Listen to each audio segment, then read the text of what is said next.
Health plus programme 'ਚ ਤੁਹਾਡਾ ਸਭ ਦਾ ਸਵਾਗਤ ਹੈ। ਇਸ ਪ੍ਰੋਗਰਾਮ 'ਚ ਅੱਜ ਅਸੀਂ ਤੁਹਾਨੂੰ ਲੈ ਕੇ ਚੱਲ ਰਹੇ ਹਾਂ Moga Medicity super speciality hospital Barnala Amritsar bypass Moga. ਇਸ ਹਸਪਤਾਲ ਦੇ ਵਿੱਚ ਹਰ ਤਰ੍ਹਾਂ ਦੇ ਮਰੀਜ਼ਾਂ ਦਾ ਇਲਾਜ ਕੀਤਾ ਜਾਂਦਾ ਹੈ।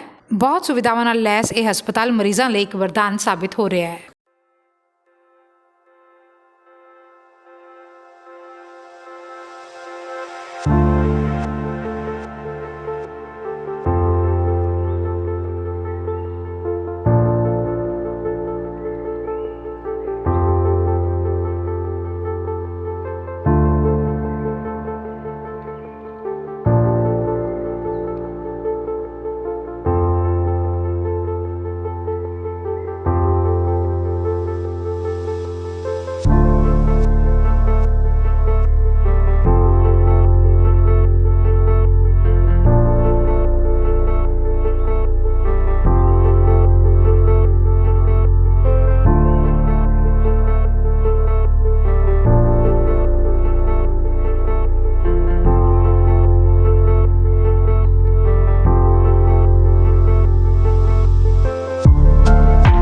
Moga Medicity super speciality hospital 'ਚ ਤੁਹਾਡਾ ਸਵਾਗਤ ਹੈ। ਇਹ ਹੈ Moga Medicity super speciality hospital ਦਾ ਐਮਰਜੈਂਸੀ ਵਾਰਡ। ਇੱਥੇ ਪੇਸ਼ੈਂਟਸ ਐਮਰਜੈਂਸੀ 'ਚ ਆਉਂਦੇ ਨੇ ਤੇ ਸਾਡੇ ਕੋਲ ਸਾਰੀਆਂ ਸਹੂਲਤਾਂ ਹਨ, ਜਿਵੇਂ ਕਿ ਆਕਸੀਮੀਟਰ।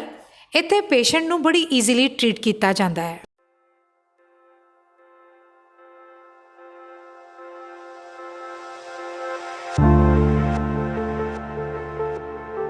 ਇਹ ਹੈ ਜੀ ਸਾਡਾ ਸਿਟੀ ਸਕੈਨ ਏਰੀਆ। ਇਹ ਨੇ ਸਾਡੇ ਐਡਮਿਨ ਸਾਡੇ ਨਾਲ ਹਾਜ਼ਰ ਨੇ। ਐਕਚੁਅਲੀ ਅਸੀਂ ਜਿਹੜੀ ਨਵੀਂ ਟੈਕਨੀਕ ਹੈਗੀ ਆ ਉਹ ਆਪਣੇ ਹਸਪੀਟਲ ਦੇ ਵਿੱਚ ਲੈ ਕੇ ਆਏ ਹਾਂ। ਮਲਟੀ ਸਲਾਈਸ ਸਿਟੀ ਸਕੈਨ ਹੈਗੀ ਸਾਡੇ ਕੋਲ। ਕਿਸੇ ਵੀ ਤਰ੍ਹਾਂ ਦਾ ਕੰਟਰਾਸਟ ਹੋਵੇ, ਸਿਟੀ ਹੋਵੇ, ਕੋਈ ਵੀ ਐਨਸੀਸੀਟੀ ਹੋਵੇ, HRCT ਹੋਵੇ, ਸਾਡੇ ਇੱਥੇ ਕੀਤੀਆਂ ਜਾਂਦੀਆਂ ਨੇ। ਰਿਪੋਰਟਸ ਬਹੁਤ ਵਧੀਆ ਨੇ। ਸਭ ਤੋਂ ਵੱਡੀ ਗੱਲ ਇਹ ਹੈ ਕਿ ਸਾਨੂੰ ਬਾਹਰ ਕਿਤੇ ਰੇਡੀਓਲੋਜਿਸਟ ਨੂੰ ਰਿਪੋਰਟਸ ਨਹੀਂ ਭੇਜਣੀਆਂ ਪੈਂਦੀਆਂ। ਵਿਦਿਨ ਹਾਫ ਐਨ ਆਵਰ ਤੁਹਾਨੂੰ ਸਾਰੇ ਰਿਪੋਰਟਸ, ਸਾਰੇ ਰਿਜ਼ਲਟ ਇੱਥੇ ਹੀ, ਤੇ ਉਸ ਰਿਜ਼ਲਟ ਤੋਂ ਰਿਲੇਟਡ ਕੋਈ ਡਾਕਟਰ ਚਾਹੀਦਾ, ਸਾਡੇ ਡਾਕਟਰ ਇੱਥੇ ਹੀ ਅਵੇਲੇਬਲ ਹੋਣਗੇ।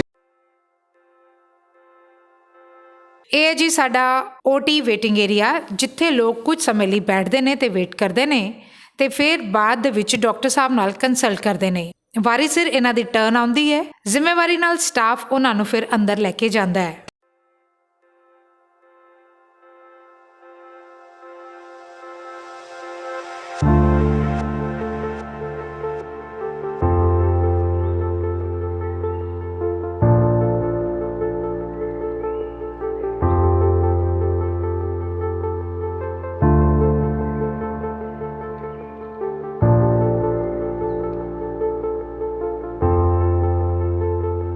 ਇਹ ਹੈ ਸਾਡੇ ਹਸਪਤਾਲ ਦਾ CCU ਏਰੀਆ। ਇੱਥੇ ਜਿਨ੍ਹਾਂ ਮਰੀਜ਼ਾਂ ਦੀ ਸਟੰਟਿੰਗ ਹੁੰਦੀ ਹੈ ਉਹਨਾਂ ਦੀ ਕੇਅਰ ਕੀਤੀ ਜਾਂਦੀ ਹੈ। ਉਹਨਾਂ ਮਰੀਜ਼ਾਂ ਨੂੰ ਅੰਡਰ ਆਬਜ਼ਰਵੇਸ਼ਨ ਰੱਖਿਆ ਜਾਂਦਾ ਹੈ। ਇਹ ਹੈ ਜੀ ICU, ਜਿੱਥੇ ਸਾਡੇ ਮਰੀਜ਼ ਸਿਕ ਕੰਡੀਸ਼ਨ 'ਚ ਪਏ ਹੁੰਦੇ ਨੇ। ਇੱਥੇ ਸਾਡੇ ICU 'ਚ ਸਾਰੀਆਂ ਫੈਸਿਲਿਟੀਜ਼ ਅਵੇਲੇਬਲ ਨੇ, ਜਿਵੇਂ ਕਿ ਆਕਸੀਮੀਟਰ, ਵੈਂਟੀਲੇਟਰ। ਆਓ ਤੁਹਾਨੂੰ ਅੰਦਰ ਲੈ ਕੇ ਚੱਲਦੇ ਹਾਂ। ਤੇ ਇਹ ਹੈ ਸਾਡਾ ਰਿਸੈਪਸ਼ਨ ਏਰੀਆ ਤੇ ਵੇਟਿੰਗ ਏਰੀਆ, ਜਿੱਥੇ ਮਰੀਜ਼ ਵੇਟ ਕਰਦੇ ਨੇ ਤੇ ਬਾਅਦ ਵਿੱਚ ਡਾਕਟਰ ਉਹਨਾਂ ਨਾਲ ਕੰਸਲਟ ਕਰਦੇ ਨੇ। ਇਹ ਹੈ ਜੀ ਕੈਮਿਸਟ ਏਰੀਆ, ਜਿੱਥੇ ਮਰੀਜ਼ਾਂ ਨੂੰ ਦਵਾਈਆਂ ਦਿੱਤੀਆਂ ਜਾਂਦੀਆਂ ਨੇ। ਇਹ ਫੈਸਿਲਿਟੀ ਵੀ ਸਾਡੇ ਹਸਪਤਾਲ ਵਿੱਚ ਉਪਲਬਧ ਹੈ। ਸਾਡੀ ਟੀਮ ਨੇ ਡਾਕਟਰ ਮਨਮੀਤ ਜੀ ਨਾਲ ਗੱਲਬਾਤ ਕੀਤੀ, ਜੋ ਕਿ ਇਨਫਰਟੀਲਿਟੀ ਸਪੈਸ਼ਲਿਸਟ ਨੇ, ਤੇ ਉਹਨਾਂ ਦੇ ਕੋਲੋਂ ਅੱਜ ਕੱਲ੍ਹ ਦੀ ਦੌੜ ਭੱਜ ਦੀ ਜ਼ਿੰਦਗੀ ਦੇ ਵਿੱਚ ਇਨਫਰਟੀਲਿਟੀ ਦੇ ਵੱਧ ਰਹੇ ਕਾਰਨਾਂ ਤੇ ਉਹਨਾਂ ਦੇ ਨਿਵਾਰਨ ਬਾਰੇ ਜਾਣਿਆ।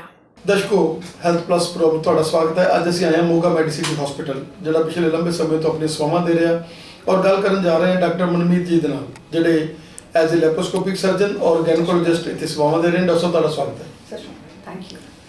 ਡਾਕਟਰ ਸਾਹਿਬ, ਤੁਹਾਡੀ ਜ਼ਿੰਦਗੀ ਦਾ ਸਫ਼ਰ ਜਿਹੜਾ ਕਿ DMC ਦੇ ਵਿੱਚ ਸੇਵਾਵਾਂ ਦੇ ਨਾਲ ਸ਼ੁਰੂ ਹੋਇਆ, ਔਰ ਲੰਬਾ ਸਮਾਂ ਤੁਸੀਂ ਪਹਿਲਾਂ DMC 'ਚ ਸੇਵਾਵਾਂ ਦਿੱਤੀਆਂ, ਫਿਰ ਲੁਧਿਆਣੇ ਦੇ ਬਹੁਤ ਵਧੀਆ ਹਸਪੀਟਲਾਂ 'ਚ ਸੇਵਾਵਾਂ ਕਰਨ ਤੋਂ ਬਾਅਦ ਜਦੋਂ ਤੁਸੀਂ ਸੋਚਿਆ ਵੀ ਨਹੀਂ, ਸਾਡੀ ਜਿਹੜੀ ਲੋੜ ਹੈਗੀ ਆ ਉਹ ਏਰੀਆ ਦੇ ਵਿੱਚ ਵੀ ਹੈਗੀ ਆ, ਜਿੱਥੇ ਗੈਨਕੋਲੋਜਿਸਟਾਂ ਦੀ ਔਰ ਲੈਪਰੋਸਕੋਪਿਕ ਸਰਜਨਾਂ ਦੀ ਥੋੜ੍ਹੀ ਜਿਹੀ ਘਾਟ ਹੈਗੀ ਆ, ਉਹਨੂੰ ਤੁਸੀਂ ਦੇਖਦੇ ਹੋਏ ਮੋਗਾ ਮੈਡੀਸਿਟੀ ਦੇ ਵਿੱਚ ਸੇਵਾਵਾਂ ਆਪਣੀ ਸ਼ੁਰੂ ਕੀਤੀਆਂ।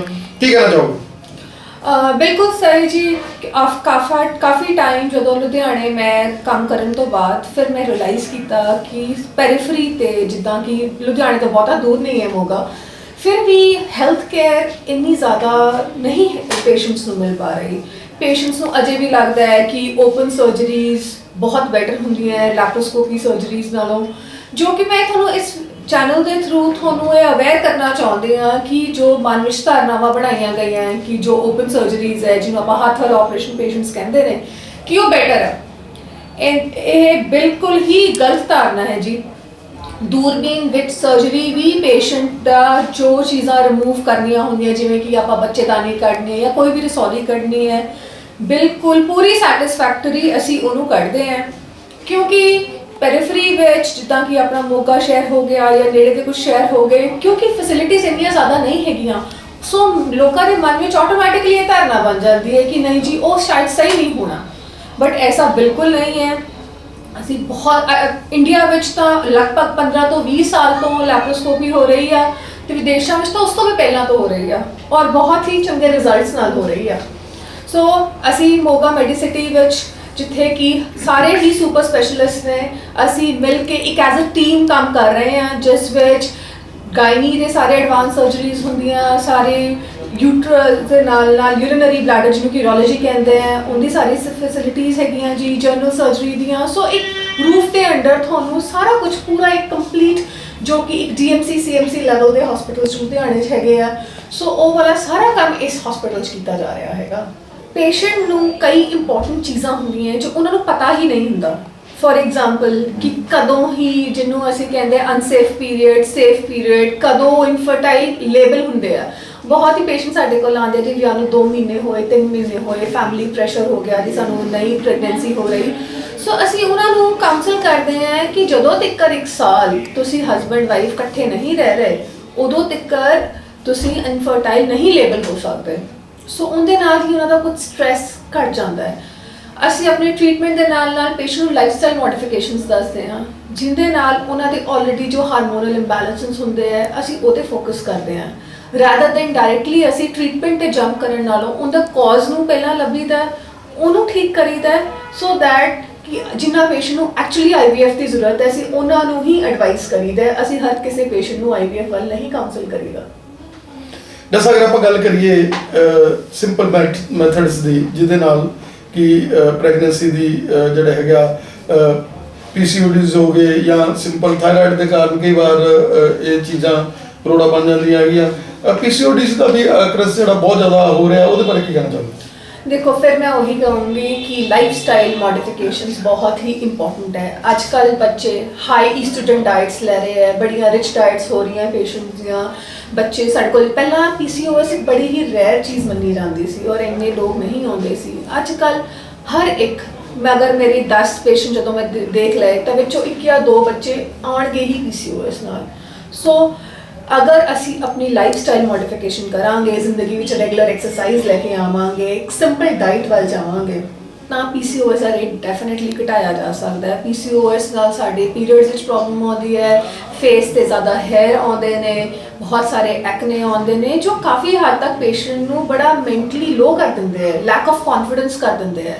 ਦੱਸੋ ਕੀ ਕਹਿਣਾ ਚਾਹੋਗੇ ਤੁਸੀਂ ਕਿ ਅੱਜ ਜਿਹੜਾ ਪ੍ਰੈਗਨੈਂਸੀਜ਼ ਕਿਉਂਕਿ ਸਿੰਗਲ ਪ੍ਰੈਗਨੈਂਸੀਜ਼ ਹੁੰਦੀਆਂ ਔਰ ਬੜੀਆਂ ਪ੍ਰੀਸ਼ੀਅਸ ਹੁੰਦੀਆਂ, ਇੱਕ ਬੱਚਾ ਲੈਣਾ ਹੁੰਦਾ, 1 ਜਾਂ 2 ਬੱਚੇ ਲੈਣੇ ਹੁੰਦੇ ਆ ਔਰ ਬੜੇ ਔਖੇ ਮਤਲਬ ਜਿਹੜੇ ਹੈਗੇ ਆ ਉਹ ਪ੍ਰੈਗਨੈਂਸੀਜ਼ ਹੁੰਦੀਆਂ ਕਿ ਲੋਕਾਂ ਨੂੰ ਇੱਕ ਐਸੀ ਡਾਕਟਰ ਜਿਹੜੀ ਕਿ ਗਾਇਨਕੋਲੋਜਿਸਟ ਤਾਂ ਹੋਵੇ ਉਹਦੇ ਨਾਲ ਲੈਪਰੋਸਕੋਪਿਕ ਦੀਆਂ ਵਿਧੀਆਂ ਔਰ ਹੋਰ ਜਿਹੜਾ ਜਿੱਦਾਂ ਐਂਡੋ ਦੀਆਂ ਤੁਹਾਨੂੰ ਨੌਲੇਜ ਹੈਗੀ ਆ, ਕੀ ਕਹਿਣਾ ਚਾਹੋਗੇ ਕਿ ਉਹਦੇ ਨਾਲ ਕਾਫੀ ਫਰਕ ਪੈਂਦਾ ਹੈਗਾ ਜਿਹੜੇ ਵੀ ਮਤਲਬ ਪ੍ਰੈਗਨੈਂਟ ਲੇਡੀਜ਼ ਆਉਂਦੀਆਂ ਹੈਗੀਆਂ? ਕਿਉਂਕਿ ਉਸ ਡਾਕਟਰ ਜਿਹਨੂੰ ਹਰ ਚੀਜ਼ ਦੀ ਤੁਹਾਡਾ ਤਾਂ ਇੱਕ ਤਰ੍ਹਾਂ ਦਾ ਸ਼ੀਸ਼ਾ ਹੁੰਦਾ, ਤੁਹਾਨੂੰ ਇੱਕ ਚੀਜ਼ ਦੀ ਜਿਹੜੀ ਹੈਗੀ ਨੌਲੇਜ ਉਹਦੇ ਵਿੱਚ ਵੀ ਇਹ ਵੀ ਹੋ ਸਕਦਾ, ਉਹ ਚੀਜ਼ਾਂ ਨੂੰ ਤੁਸੀਂ ਪਹਿਲਾਂ ਹੀ ਕਵਰ ਕਰਦੇ ਰਹਿੰਦੇ ਆ ਔਰ ਪ੍ਰੈਗਨੈਂਸੀ ਆ ਜਿਹੜੀਆਂ ਅਖੀਰ ਤੇ ਜਾ ਕੇ ਉਹ ਸੰਤਾਨ ਸੁਖ ਦੀ ਪ੍ਰਾਪਤੀ ਵਧੀਆ ਕਰ ਲੈਂਦੇ ਆ ਕਿਉਂਕਿ ਇੱਕ ਬੱਚਾ ਹੋਣਾ। ਦੇਖੋ ਜਦੋਂ ਸਾਡੇ ਕੋਲ ਕੋਈ ਵੀ ਲੇਡੀ ਸਾਡੀ OPD ਵਿੱਚ ਆਉਂਦੀ ਹੈ ਅਸੀਂ ਇਹ ਨਹੀਂ ਕਿ ਬੈਠ ਕੇ ਚਲੋ ਜੀ ਤੁਹਾਨੂੰ ਕੀ ਦਿੱਕਤ ਹੈ, ਹਾਂਜੀ ਦਵਾਈ ਲਿਖਤੀ ਜੋ ਹਰ ਇੱਕ ਆਇਰਨ ਕੈਲਸ਼ੀਅਮ ਲਿਖਦੀ, ਐਸਾ ਨਹੀਂ ਹੈ। ਪੇਸ਼ੈਂਟ ਕਿੱਦਾਂ ਸਾਡੇ ਕੋਲ ਤੁਰ ਕੇ ਆ ਰਿਹਾ ਉਹ ਤੋਂ ਲੈ ਕੇ ਉਹਦੀ ਕੀ ਸਾਈਕੋਲੋਜੀਕਲ ਪ੍ਰੋਬਲਮਸ ਹੈ ਅਸੀਂ ਉਹਨੂੰ ਪ੍ਰੋਪਰ 10 ਤੋਂ 15 ਮਿੰਟ ਹਰ ਇੱਕ ਐਂਟੀਨੇਟਲ ਪੇਸ਼ੈਂਟਸ ਨੂੰ ਅਸੀਂ ਦਿੰਦੇ ਹਾਂ। ਪਹਿਲਾਂ ਅਸੀਂ ਉਹਨਾਂ ਦੀ ਕੁਐਰੀਜ਼ ਪੁੱਛਦੇ ਹਾਂ, ਫਿਰ ਜੋ ਅਸੀਂ ਉਹਨਾਂ ਨੂੰ ਸਮਝਾਉਂਦੇ ਹਾਂ। ਪਹਿਲੀ ਗੱਲ ਸਟ੍ਰੈਸ ਨਾ ਲਿੱਤਾ ਜਾਵੇ, ਦੂਸਰੀ ਗੱਲ ਕਿ ਤੁਸੀਂ ਆਪਣੀ ਨਾਰਮਲ ਪ੍ਰੈਗਨੈਂਸੀ ਨੂੰ ਨਾਰਮਲ ਹੀ ਸਮਝੋ। ਇਹ ਇੱਕ ਨਾਰਮਲ ਚੀਜ਼ ਹੈ, ਇਹਨੂੰ ਆਪਣਾ ਬਹੁਤ ਵੱਡਾ ਜੋ ਕਿ ਹਵਾ ਬਣਾ ਲਿੱਤਾ ਜਾਂਦਾ ਹੈ, ਇਹ ਨਹੀਂ ਕਰਨਾ ਚਾਹੀਦਾ। ਪੇਸ਼ੈਂਟ ਨੂੰ ਖੁਸ਼ ਰਹਿਣ ਦੀ ਅਸੀਂ ਪੂਰੀ ਕਾਉਂਸਲਿੰਗ ਦਿੰਦੇ ਹਾਂ।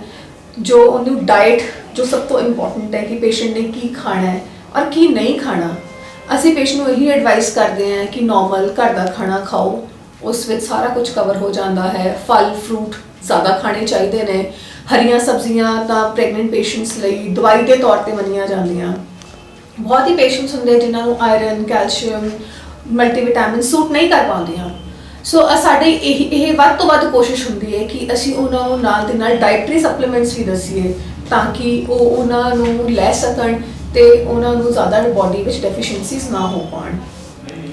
ਪੇਸ਼ੈਂਟ ਨੂੰ ਪਰ ਐਬਡੋਮਨ ਚੈੱਕ ਕੀਤਾ ਜਾਂਦਾ ਹੈ, ਉਹਨਾਂ ਨੂੰ ਜੋ ਉਹਨਾਂ ਨੂੰ ਜ਼ਰੂਰਤ ਹੈ ਉਹ ਸਾਰਾ ਕੁਝ ਕਵਰ ਕੀਤਾ ਜਾਂਦਾ ਹੈ ਤਾਂ ਕਿ ਉਹਨਾਂ ਦੀ ਇੱਕ ਹੈਲਦੀ ਬੇਬੀ ਹੋਏ ਔਰ ਹੈਲਦੀ ਹੀ ਮਾਂ ਰਹੇ, ਕਿਉਂਕਿ ਮਾਂ ਨੇ ਹੀ ਬੱਚੇ ਨੂੰ ਸੰਭਾਲਣਾ ਹੈ। ਸੋ right from patient the pregnancy ਦੀ ਸ਼ੁਰੂਆਤ, ਜਿਹਨੂੰ ਕਿ ਪ੍ਰੀ ਕਨਸੈਪਸ਼ਨ ਕਹਿੰਦੇ ਆ, ਪ੍ਰੀ ਕਨਸੈਪਸ਼ਨ ਤੋਂ ਲੈ ਕੇ ਪੋਸਟਮਾਰਟਮ ਤੱਕ ਬੱਚਾ ਹੋ ਜਾਣ ਤੱਕ ਪੇਸ਼ੈਂਟ ਨੂੰ ਹਰ ਇੱਕ ਸਟੈਪ ਤੇ ਕਾਉਂਸਲਿੰਗ ਕੀਤੀ ਜਾਂਦੀ ਹੈ। ਹਰ ਇੱਕ ਸਟੈਪ ਤੇ ਡਾਈਟਰੀ ਮੋਡੀਫਿਕੇਸ਼ਨਸ ਕੀਤੀਆਂ ਜਾਂਦੀਆਂ ਹੈ। ਪੇਸ਼ੈਂਟ ਦੇ ਪ੍ਰੀ ਸਕਰੀਨਿੰਗ ਜੋ ਟੈਸਟ ਹੁੰਦੇ ਹੈ, ਤਾਂ ਪ੍ਰੀ ਸਕਰੀਨਿੰਗ ਤੋਂ ਆਪਾਂ ਕਹਿ ਸਕਦੇ ਹਾਂ ਕਿ ਜਿਨ੍ਹਾਂ ਨੂੰ ਡਿਜ਼ੀਜ਼ ਹੋਣ ਤੋਂ ਪਹਿਲਾਂ ਹੀ ਆਪਾਂ ਪਕੜ ਲਈਏ ਤਾਂ ਕਿ ਉਹ ਜ਼ਿਆਦਾ ਸਿਵੀਅਰ ਨਾ ਹੋ ਪਾਏ, ਤੋਂ ਲੈ ਕੇ ਬੱਚੇ ਦੀ ਉਹਨਾਂ ਦੀ ਡਿਲੀਵਰੀ ਤੱਕ, ਤੋਂ ਉਹ ਤੋਂ ਬਾਅਦ ਬੱਚੇ ਦੇ ਹੋਣ ਤੋਂ ਬਾਅਦ ਵੀ 6 ਮਹੀਨੇ ਤੱਕ ਉਹਨਾਂ ਨੂੰ ਪ੍ਰੋਪਰ ਕਾਉਂਸਲ ਕੀਤਾ ਜਾਂਦਾ ਹੈ ਤੇ ਉਹਨਾਂ ਨੂੰ ਟ੍ਰੀਟਮੈਂਟ ਦਿੱਤਾ ਜਾਂਦਾ ਹੈ। ਦੇਖੋ, ਮੈਂ ਆਪਣੇ ਵਿਊਅਰਸ ਨੂੰ ਇਹ ਦੱਸਣਾ ਚਾਹੁੰਦੀ ਹਾਂ ਕਿ ਜਿੰਨਾ ਕੁ ਇੱਕ ਪੇਸ਼ੈਂਟ, ਮੈਂ ਤੁਸੀਂ ਜਿੰਨੇ ਹੀ ਰਿਸਕ ਤੇ ਹਾਂ, ਇੱਕ ਪ੍ਰੈਗਨੈਂਟ ਔਰਤ ਵੀ ਉਨੇ ਹੀ ਰਿਸਕ ਤੇ ਹੈ। ਇਹ ਧਾਰਨਾ ਮਨ 'ਚ ਬਿਲਕੁਲ ਗਲਤ ਹੈ ਕਿ ਪ੍ਰੈਗਨੈਂਟ ਪੇਸ਼ੈਂਟਸ ਇਮਿਊਨੋ ਕੰਪਰੋਮਾਈਜ਼ਡ ਹੈ ਤੇ ਉਹਨਾਂ ਨੂੰ ਕੋਵਿਡ ਹੋਣ ਦਾ ਜ਼ਿਆਦਾ ਡਰ ਆ ਜਾਂ ਫਿਰ ਕੋਵਿਡ ਦੇ ਸਿੰਪਟਮਸ ਆਉਣ ਦਾ ਜ਼ਿਆਦਾ ਡਰ ਹੈ। ਐਸਾ ਬਿਲਕੁਲ ਕੁਝ ਨਹੀਂ ਹੈ। ਮੇਰੇ ਪੇਸ਼ੈਂਟਸ ਮੇਰੇ ਕੋਲ ਆਉਂਦੇ ਹੈ ਕਿ ਇਹ ਸਹੀ ਟਾਈਮ ਹੈ, ਅਸੀਂ ਪ੍ਰੈਗਨੈਂਸੀ ਪਲਾਨ ਕਰ ਸਕਦੇ ਹਾਂ। ਮੈਂ ਉਹਨਾਂ ਨੂੰ ਫਿਰ ਉਹੀ ਗੱਲ ਕਹਿੰਦੀ ਹਾਂ ਜੀ, ਇਹ ਤੁਹਾਡੀ ਪਰਸਨਲ ਚੋਇਸ ਹੈ। ਕੋਵਿਡ ਨੂੰ ਲੈ ਕੇ ਅਗਰ ਤੁਸੀਂ ਆਪਣੀ ਪ੍ਰੈਗਨੈਂਸੀ ਡਿਲੇ ਕਰ ਰਹੇ ਹੋ ਸੋ ਉਸ ਦੀ ਕੋਈ ਸਾਨੂੰ ਜ਼ਰੂਰਤ ਨਹੀਂ ਹੈ। ਕੋਵਿਡ ਵਿੱਚ 98% ਪੇਸ਼ੈਂਟਸ ਆਲਰੇਡੀ ਏਸਿਮਟੋਮੈਟਿਕ ਹੈ। ਅਸੀਂ ਇੱਕ ਹੁਣੇ ਜਦੋਂ ਕੋਵਿਡ-19 ਸਾਡੇ ਪੰਜਾਬ ਵਿੱਚ ਬਹੁਤ ਜ਼ਿਆਦਾ ਵੱਧ ਗਿਆ, ਸੋ ਅਸੀਂ ਉਹਦੀ ਯੂਨੀਵਰਸਲ ਸਕਰੀਨਿੰਗ ਬਣਾ ਲਈ। ਕੋਈ ਵੀ ਪੇਸ਼ੈਂਟ ਜਦੋਂ ਸਾਡੇ ਕੋਲ ਆਉਂਦਾ ਹੈ, ਅਸੀਂ ਉਹਨਾਂ ਦਾ ਕੋਵਿਡ ਦਾ ਟੈਸਟ ਕਰਾਉਂਦੇ ਹਾਂ। ਪੇਸ਼ੈਂਟਸ ਕਈ ਵਾਰ ਕਹਿੰਦੇ ਆ ਜੀ ਨਹੀਂ, ਸਾਡਾ ਟੈਸਟ ਨਾ ਕਰਾਓ। ਸੋ ਅਸੀਂ ਉਹਨਾਂ ਨੂੰ ਪ੍ਰੋਪਰ ਸਮਝਾਉਣਾ ਹੈ ਕਿ ਤੁਹਾਨੂੰ ਡਰਨ ਦੀ ਜ਼ਰੂਰਤ ਨਹੀਂ ਹੈ। ਪੇਸ਼ੈਂਟ ਨੂੰ ਕੋਈ ਐਕਸਟਰਾ ਰਿਸਕ ਨਹੀਂ ਹੈ ਬਾਕੀ ਪੋਪੂਲੇਸ਼ਨ ਨਾਲੋਂ। ਹਾਂ, ਪਹਿਲੇ 3 ਮਹੀਨਿਆਂ ਵਿੱਚ ਕਹਿੰਦੇ ਆ ਕਿ ਅਬੋਰਸ਼ਨ ਦਾ ਰੇਟ ਜ਼ਿਆਦਾ ਹੋ ਜਾਂਦਾ ਕੋਵਿਡ ਨਾਲ। ਨਹੀਂ, ਬੜੀਆਂ ਸਟੱਡੀਜ਼ ਹੁਣ ਤੱਕ ਤਾਂ ਹੋ ਚੁੱਕੀਆਂ ਜਿਸ ਵਿੱਚ ਕਹਿੰਦੇ ਹੈ ਕਿ ਇੱਕ ਪ੍ਰੈਗਨੈਂਟ ਔਰਤ ਨੂੰ ਐਕਸਟਰਾ ਅਬੋਰਸ਼ਨ ਦਾ ਰਿਸਕ ਨਹੀਂ ਹੈ। ਦੂਸਰੀ ਗੱਲ ਫਿਰ ਆ ਜਾਂਦੀ ਹੈ ਕਿ ਡਿਲੀਵਰੀ ਟਾਈਮ ਤੇ ਇੱਕ ਬੜਾ ਹਵਾ ਬਣ ਜਾਂਦਾ ਹੈ ਕਿ ਜੀ ਸਾਨੂੰ ਮਦਰ ਕੋਵਿਡ ਪੋਜ਼ਿਟਿਵ ਹੈ। ਸੋ ਅਸੀਂ ਇੱਥੇ ਹਰ ਇੱਕ ਟਾਈਪ ਦੇ Covid positive patients, Covid mothers ਨੂੰ ਅਸੀਂ ਉਹਨਾਂ ਦੀ ਡਿਲੀਵਰੀ ਕਰਦੇ ਹਾਂ। ਹੁਣ ਤੱਕ ਅਸੀਂ ਲਗਭਗ 50 ਤੋਂ 60 ਪੇਸ਼ੈਂਟਸ ਦੀ ਡਿਲੀਵਰੀ ਕਰ ਚੁੱਕੀ ਹਾਂ ਕੋਵਿਡ ਪੋਜ਼ਿਟਿਵ ਦੇ। ਉਹ ਬਿਲਕੁਲ ਹੈਲਦੀ ਨੇ ਔਰ ਉਹਨਾਂ ਦੇ ਬੱਚੇ ਵੀ ਬਿਲਕੁਲ ਹੈਲਦੀ ਹੈ। ਸੋ ਕੋਵਿਡ ਤੋਂ ਐਕਸਟਰਾ ਪ੍ਰੀਕਾਸ਼ਨਸ ਇੱਕ ਪ੍ਰੈਗਨੈਂਟ ਔਰਤ ਨੂੰ ਨਹੀਂ ਲੈਣ ਦੀ ਲੋੜ। ਪ੍ਰੀਕਾਸ਼ਨਸ ਉਹੀ ਨੇ ਜੀ, ਮਾਸਕ ਪਾਓ, ਦੂਸਰੀ ਗੱਲ ਆਪਣੇ ਹੱਥ ਵਾਰ-ਵਾਰ ਧੋ ਔਰ ਸੋਸ਼ਲ ਡਿਸਟੈਂਸਿੰਗ ਬਣਾ ਕੇ ਰੱਖੋ। ਡਾਕਟਰ ਮਨਮੀਤ, ਤੁਹਾਡਾ ਬਹੁਤ-ਬਹੁਤ ਧੰਨਵਾਦ ਜੋ ਸਾਨੂੰ ਅੱਜ ਆਪਣਾ ਕੀਮਤੀ ਸਮਾਂ ਦਿੱਤਾ। ਔਰ ਅਸੀਂ ਚਾਹਾਂਗੇ ਕਿ ਇਸ ਚੈਨਲ ਦੇ ਮਾਧਿਅਮ ਤੇ ਤੁਹਾਡੇ ਅੱਗੇ ਡਾਕਟਰ ਜਿਹੜੇ ਹੋਰ ਤਰੱਕੀ ਕਰ ਰਹੇ ਨੇ, ਹੋਰ ਅੱਗੇ ਵਧ ਰਹੇ ਨੇ, ਆਉਣ ਵਾਲੇ ਸਮੇਂ 'ਚ ਜਿਸ ਤਰੀਕੇ ਨਾਲ ਤੁਸੀਂ ਹੁਣ ਹਾਈ ਰਿਸਕ ਪ੍ਰੈਗਨੈਂਸੀ ਤੇ, ਕਿਉਂਕਿ ਅੱਗੇ 올ਡ ਡਾਕਟਰ ਜਿਹੜੇ ਹੈਗੇ ਕੰਮ ਕਰਦੇ ਹੁੰਦੀਆਂ ਸੀਗੀਆਂ ਹਾਈ ਰਿਸਕ ਪ੍ਰੈਗਨੈਂਸੀ ਦਾ, ਲੇਕਿਨ ਤੁਸੀਂ ਯੰਗ ਹੋ ਕੇ ਜਿਹੜਾ ਹੈਗਾ ਇਸ ਸੇਵਾ ਨੂੰ ਨਿਭਾ ਰਹੇ ਹੋ। ਔਰ ਆਉਣ ਵਾਲੇ ਸਮੇਂ ਦੇ ਵਿੱਚ ਹੋਰ ਜਿਹੜੀਆਂ ਨਈਆਂ ਟੈਕਨੀਕਸ ਲੈ ਕੇ, ਨਏ ਤੁਹਾਡੇ ਐਕਸਪੀਰੀਅੰਸ ਦੇ ਨਾਲ ਤੁਹਾਡੀ ਸੇਵਾਵਾਂ ਹੋਰ ਲੋਕ ਲੈਣ। ਤੁਹਾਡਾ ਬਹੁਤ-ਬਹੁਤ ਧੰਨਵਾਦ। Thank you.